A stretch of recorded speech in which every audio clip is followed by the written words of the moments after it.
how to unlink a Rockstar account from Epic Games.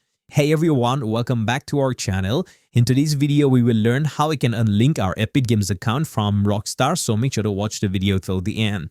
So if you want to actually unlink your Rockstar account from Epic Games, there are two things I want you to try. First thing, go to epicgames.com and make sure to log into your Epic Games account. Once you log into your Epic Games account, you can just click the profile icon here, and then you'll find this option known as account. Make sure to click on account from Epic Games page. Once you go to the account tab, what you want to do is on the next page, you'll be able to see all the sorts of options. Right, what you need to do is on the left hand side, you'll see this option known as apps and accounts. So all you have to do is now just go to apps and accounts button. As you go to apps and accounts, if you're lucky, you'll find the Rockstar Games app or account over here. And all you have to do is simply select that account and then you'll be able to find the disconnect option.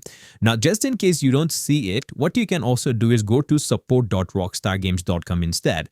Once you go to support.rockstargames.com, just hit the social club option here.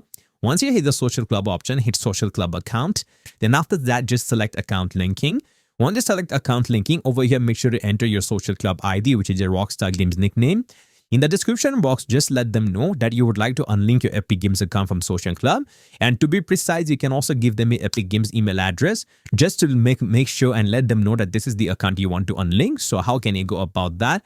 Once you do that, you can just hit the submit web ticket option, and then you'll be able to unlink your Epic Games and Social Club account. This way, you'll be able to unlink your Rockstar account from Epic Games. Hope this video was helpful. If you have any questions, feel free to leave them down. Thank you for watching and see you soon in our next video.